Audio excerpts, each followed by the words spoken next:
Hello dear students, welcome back to my channel physics SPC. Calorimetry का एक question. M gram of steam at 100 degree Celsius is mixed with 200 gram of ice at its melting point in thermally insulated container. If the produced liquid water at 40 degree Celsius, heat of vaporization of water is 540 calorie per gram and heat of fusion of ice 80 calorie per gram. The value of m is, ठीक है, solution. दो M ग्राम steam है eight 100 degree Celsius, इसको mix कर रहे हैं 200 gram of ice eight 0 degree Celsius, क्योंकि melting point जो होता है आइस का वो 0 डिग्री सेल्सियस होता है। मेल्टिंग पॉइंट इसलिए 0 डिग्री सेल्सियस लिखा है। ठीक है, इस पूरे को क्या मानिए आप, एक सिस्टम मानिए सबसे पहले। और यहाँ ये एज्यूम किया जाता है कि ये सिस्टम पूरा की पूरा सिस्टम सराउंडिंग के साथ, मतलब आउटसाइड के साथ हीट एक्सचेंज नहीं कर सकता। न हीट एनर्जी सिस्टम सराउंडिंग से ले सकता है, न सिस्टम सराउंडिंग को हीट एनर्जी दे सकता है। बट सिस्टम के इनसाइड हीट एनर्जी का रीडिस्ट्रीब्यूशन हो सकता है। अगर ये हीट एनर्जी एब्जॉर्व कर रहा है और ये रिलीज कर रहा है, तो इसने जो रिलीज करी है उसको ये एब्जॉर्व कर सकता है, लेकिन सराउंडिंग के साथ हीट एनर्जी एक्सचेंज नहीं करेगा। केवल सिस्टम अंदर ही अंदर हीट एनर्जी को रीडिस्ट्रीब्यूट कर सकता है। पहला पॉइंट। दूसरा पॉइंट, क्वेश्चन में कह दिया, आसान कर दिया क्वेश्चन, कि इन दोनों को वाटर में कन्वर्ट करना है फाइनली, और टेम्परेचर रखना है कितना, 140 डिग्री सेल्सियस। कर लो। तो देखो, स्टीम वाटर में कन्वर्ट होती है बॉइलिंग पॉइंट पर, एवरी टेम्परेचर पर नहीं होती। तो वाटर का बॉइलिंग पॉइंट 100 डिग्री सेल्सियस होता है, तो ये वाटर में कन्वर्ट हो जाएगा, स्टेट चेंज हो जाएगी। यहाँ पर एम ग्राम वाटर आ जाएगा एट 100 डिग्री सेल्सियस। देखो, टेम्परेचर में चेंज नहीं आया, केवल स्टेट चेंज हुई है। फॉर्मूला लगेगा Q बराबर mass into latent heat of steam. से जब वाटर बनता है तो वेपराइजेशन आता है बेटा, और वेपराइजेशन स्टीम वाटर की vaporisation of heat, latent heat of water vaporisation रखी 540 कैलोरी पर ग्राम। तो मास तो कैपिटल एम ही है और ये 540 है, और यूनिट हो गई कैलोरी। इतनी हीट एनर्जी इसने रिलीज करी होगी। जब वाटर से स्टीम बनती है तो एब्जॉर्ब करता है, जब स्टीम से वाटर बनती है तो एनर्जी रिलीज करता है, छोड़ निकालता है। ठीक है, नहीं तो स्टीम से जब वाटर बना हो तो इसने स्टीम ने इतनी एनर्जी रिलीज करी होगी। ये 100 डिग्री सेल्सियस पर, लेकिन लाना है वाटर 40 डिग्री सेल्सियस पर लाना है, क्वेश्चन में गिवन है। तो अब 40 डिग्री सेल्सियस पर ले आओ, टेम्परेचर चेंज करो, ओनली स्टेट चेंज नहीं करनी है, वाटर ही रखना है। तो M gram water at 40 degree Celsius. सोचो, टेम्परेचर घटा है तो ये एनर्जी और रिलीज करेगा। टेम्परेचर घट जाएगा तभी तो टेम्परेचर घटेगा, तो जब वो एनर्जी निकाल देगा अपने अंदर से। तो कितनी, क्यू बराबर, अब टेम्परेचर चेंज हो रहा है only, M S water specific heat into delta T. Mass तो कैपिटल एम है, स्पेसिफिक हीट ऑफ वाटर 1 होती है, हमें याद होना चाहिए। वाटर की specific heat 1, specific heat of water 1 calorie per gram degree Celsius water की। और डेल्टा टी कितना है, 100 से 40 हुआ है तो 60 हो गया बेटा, चेंज इन टेम्परेचर। तो देखो, इतनी मैंने ये कन्वर्ट कर लिया वाटर में, 40 डिग्री सेल्सियस पर ले आया, जो कि रिक्वायरमेंट है क्वेश्चन की।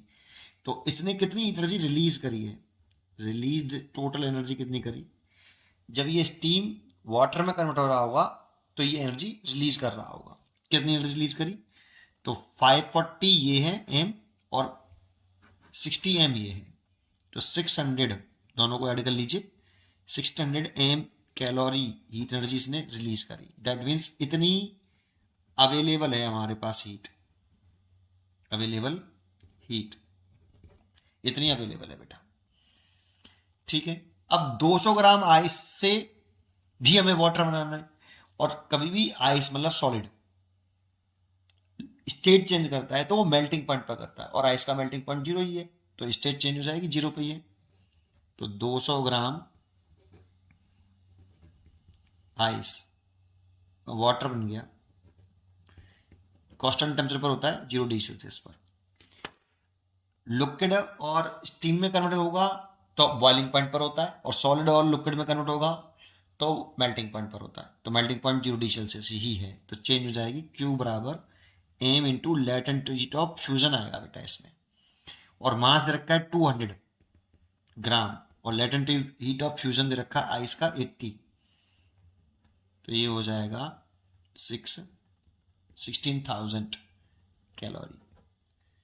इतनी एनर्जी इसने एब्जॉर्ब करेगा बेटा। आइस को इतनी एनर्जी की रिक्वायरमेंट है, इतनी एनर्जी अगर आइस को मिल जाए, ले ले आइस एब्जॉर्ब कर ले, तब ये वाटर में कन्वर्ट होगा। लेकिन इसको वाटर को भी 40 डिग्री सेल्सियस पर लाना है बेटा में फाइनली। तो यहाँ पे तो स्टेट चेंज हुई है, कांस्टेंट टेम्परेचर पर होती है। यहाँ पे टेम्परेचर बढ़ रहा है, 200 gram water at 40 degree Celsius पे लेके आए इसको। तो Q बराबर M specific heat of water into delta T.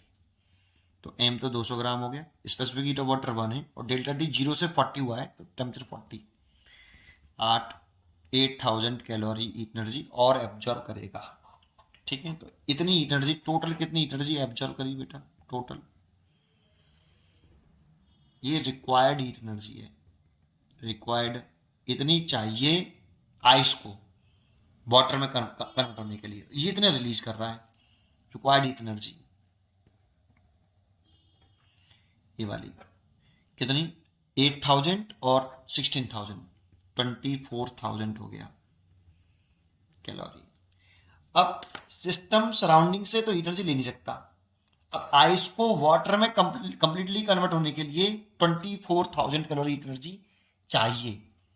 अगर ये इतनी एब्जॉर्ब कर लेगा तब ये कन्वर्ट होगा आइस वाटर में, और स्टीम को वाटर में कन्वर्ट होने के लिए इतनी एनर्जी छोड़नी पड़ेगी, रिलीज करनी पड़ेगी।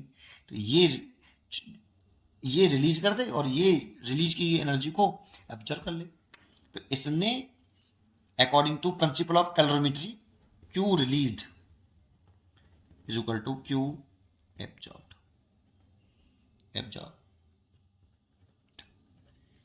ठीक है, जो इसने हीट एनर्जी रिलीज करी उसको इसने एब्जॉर्ब कर लिया। ठीक है, तो रिलीज हीट एनर्जी कितनी है, 600 कैपिटल एम, और ये कितनी है 24,000 कैलोरी। तो ये कट गया, इसे 2 जीरो से 2 जीरो कट गए, और एम बराबर आ गया 40 ग्राम। इतना स्टीम चाहिए, 40 ग्राम स्टीम चाहिए। जब इन दोनों को मिक्स कर देंगे तो हमें क्या मिल जाएगा, वाटर मिल जाएगा पूरा। 40 ग्राम वाटर तो ये हो गया, और 200 ये है, तो 240 ग्राम वाटर हो जाएगा भाई। ये कितना निकला, एम मैंने कितना निकाला 40 ग्राम, तो 40 ग्राम वाटर ये हो गया, और 200 ग्राम वाटर ये हो गया, तो 240 ग्राम वाटर हो गया, और टेम्परेचर रहा एट 40 डिग्री सेल्सियस। तो पूरा की पूरा वाटर में हो गया 40 डिग्री सेल्सियस में। तो 40 ग्राम स्टीम चाहिए इसको ऐसा करने के लिए। उम्मीद करता हूँ कि आपको ये क्वेश्चन जरूर समझ में आया होगा। पढ़ते रहिए और खुश रहिए। Thank you. और ढेरों वीडियो डली हुई हैं प्लेलिस्ट में, आप इसको अगर डिटेल में जानना चाहते हो कि ये कैसे हुआ, ये कब क्या करना होता है, तो आप प्लेलिस्ट में पहले लेक्चर देख लीजिए, बहुत डिटेल में बनाया है। पढ़ते रहिए और खुश रहिए।